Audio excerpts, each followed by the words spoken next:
Perjuangan dakwah. Dakwah Syria. Sebagaimana diketahui, kota Mekah merupakan pusat agama bagi bangsa Arab. Di sana terdapat para pengabdi Ka'bah dan pengurus berhala serta patung-patung yang dianggap suci oleh seluruh bangsa Arab. Sehingga untuk mencapai tujuan, melakukan perubahan di kota Mekah akan lebih sulit dan sukar jika dibandingkan apabila hal tersebut jauh darinya. Untuk itu, dakwah membutuhkan tekad yang baja dan tak mudah tergoyahkan oleh beruntunnya musibah dan bencana yang menimpa. Untuk menghadapi hal itu, memulai dakwah siri atau sembunyi-sembunyi agar penduduk Mekah tidak dikagetkan dengan hal yang bisa saja memancing emosi mereka. Angkatan pertama. Wajar bila yang pertama-tama dilakukan Rasulullah adalah menawarkan Islam kepada orang-orang yang hubungannya dekat dengan beliau, keluarga serta sahabat-sahabat karib beliau. Mereka semua didakwahi oleh beliau untuk memeluk Islam. Beliau juga mendakwahi setiap orang yang memiliki sifat baik dari mereka yang beliau kenal dan mereka sudah mengenal beliau. Dalam sejarah Islam, mereka ini dikenal sebagai as-sabiqun awalun atau orang-orang yang paling dahulu dan pertama masuk Islam. Di barisan depan terdaftar istri Nabi, Ummul Mukminin Khadijah binti Khuwailid, disusul Maulana atau mantan budak beliau, Zaid bin Haritsah bin Syaril al-Qalbi, sepupu beliau Ali bin Abi Thalib yang ketika itu masih kanak-kanak dan hidup di bawah asuhan beliau, serta sahabat karib beliau Abu Bakar As-Siddiq. Mereka semua memeluk Islam pada permulaan dakwah. Kemudian Abu Bakar dengan sangat giat mengajak orang-orang kepada agama Islam. Beliau merupakan sosok laki-laki yang lembut, disenangi, luwes dan berbudi luhur serta suka berbuat baik. Beliau terus berdakwah kepada orang-orang dari kaumnya yang dia percayai dan selalu berinteraksi dan bermajelis bersamanya. Berkat hal itu, masuk Islamlah Utsman bin Affan al-Umawi, Az-Zubair bin al-Asadi, Abu Rahman, Sa'ad bin Abi Waqqas, dan Talha bin Ubaidillah. Kedelapan orang inilah yang terlebih dahulu masuk Islam serta merupakan angkatan pertama dan garda Islam.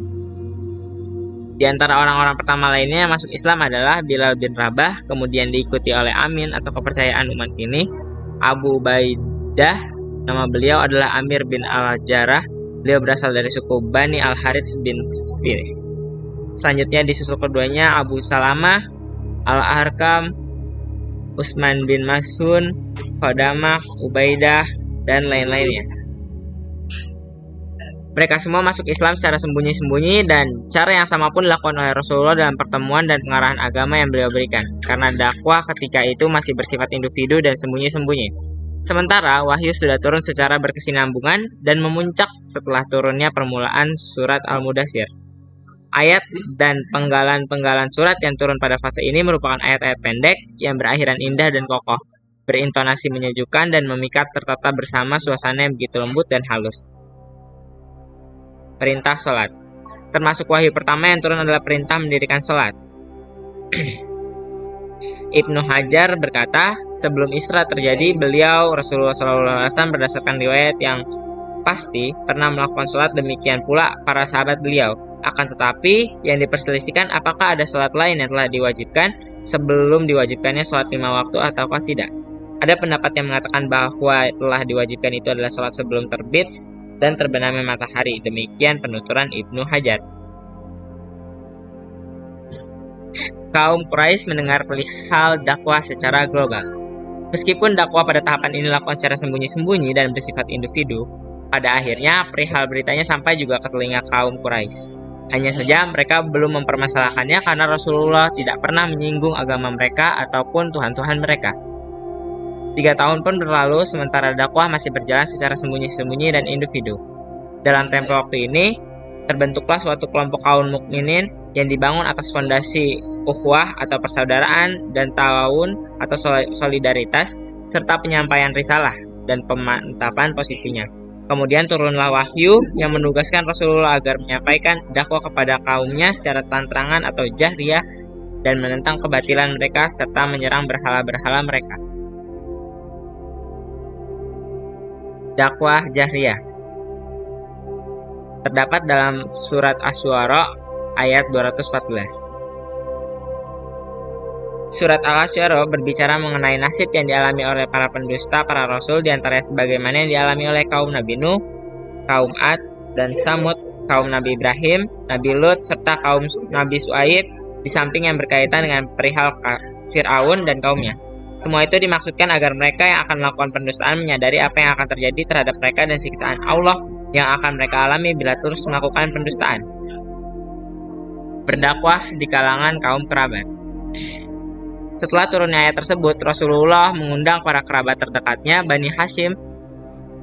Mereka pun datang memenuhi untuk undangan itu disertai oleh beberapa orang dari Bani Al-Muthalib bin Abdi Manaf. Mereka semua berjumlah sekitar 45 orang laki-laki, namun tatkala Rasulullah akan berbicara, tiba-tiba Abu Lahab memotongnya seraya berkata, "Mereka itu adalah paman-pamanmu dan sepupu-sepupumu. Bicaralah dan tinggalkanlah penganut agama baru. Ketahuilah bahwa kaummu tidak akan mampu melawan seluruh bangsa Arab. Aku adalah orang yang paling pantas mencegahmu. Cukuplah bagimu suku-suku dari pihak bapakmu.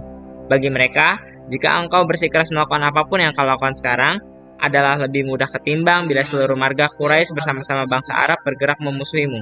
Aku tidak pernah melihat ada orang yang membawa kepada suku-suku dari pihak bapakmu sesuatu yang lebih jelek dari apa yang telah engkau bawa."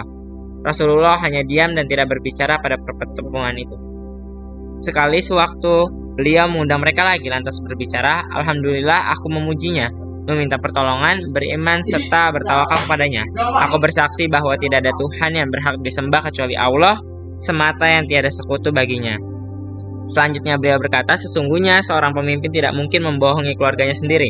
Demi Allah, yang tidak ada Tuhan yang berhak disembah kecuali Dia. Sesungguhnya aku adalah utusan Allah yang datang kepada kalian secara khusus dan kepada manusia secara umum. Demi Allah, sesungguhnya kalian akan mati sebagaimana kalian tidur, dan kalian akan dibangkitkan sebagaimana kalian bangun dari tidur.